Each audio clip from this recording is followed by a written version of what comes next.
Mais ils se turent et ne lui répondirent pas un mot. Car le roi avait donné cet ordre, vous ne le répondrez pas. Ésaïe 36, 21. Le roi d'Assyrie était venu avec une forte armée, des armes de guerre contre les villes fortifiées de Juda. Il était venu avec une grande armée et avait pris beaucoup de villes fortifiées. Il se vantait avec une pleine assurance et beaucoup d'orgueil. Et il était tellement sûr de la victoire qu'il était prêt à fournir 2000 chevaux à Israël, si lui, de son côté, pouvait en fournir les cavaliers. L'ennemi nous attaque lui aussi comme un flot menaçant. Lorsque nous sentons fort en nous-mêmes, nous sommes en danger de tomber en tentation ou de pécher. Le diable rôde parfois comme un lion rugissant ou comme un ange de lumière, et il séduit le peuple de Dieu. Nous pensons qu'il n'y a pas d'espérance de vaincre, et nous tombons. Mais le roi Ézéchias dit, vous ne le répondrez pas. Les gens du monde cherchent à nous provoquer lorsque nous nous trouvons en difficulté, lorsque nous mettons notre confiance dans le Sauveur. Le diable nous tente bien des fois en nous inspirant la crainte que le monde va se moquer de nous. Ils disent peut-être, oh, vous parlez maintenant de votre Sauveur.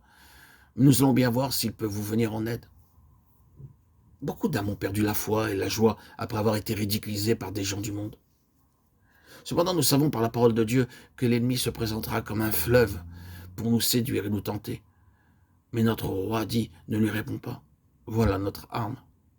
Nous n'avons pas besoin des armes du monde pour vaincre l'ennemi. Beaucoup de gens sont séduits en essayant de vaincre le diable avec des armes charnelles.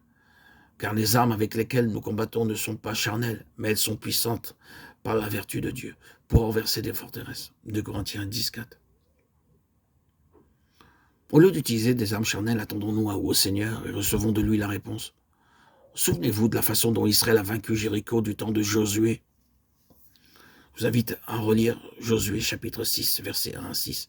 Les murailles de Jéricho étaient hautes et fortes, et ils eurent peur en les voyant, car l'ennemi était bien trop fort pour eux en armes et en puissance militaire. Mais Dieu leur avait clairement dit qu'ils pouvaient vaincre l'ennemi avec l'arme qu'il allait leur donner. Ils n'avaient qu'à écouter les instructions et obéir. Le Seigneur leur a simplement demandé de faire le tour des murs de Jéricho sans prêter attention aux hommes qui se moquaient d'eux. Le 7e jour, ils devaient sonner des trompettes et pousser des cris. Et j'aurais pu dire, oh, comment les murailles peuvent-elles bien s'écrouler au seul éclat de nos voix? C'est un mystère. Mais en obéissant au Seigneur, les murs s'écroulèrent.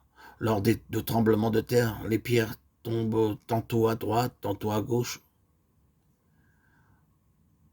Je me rappelle un tremblement de terre à Quetta.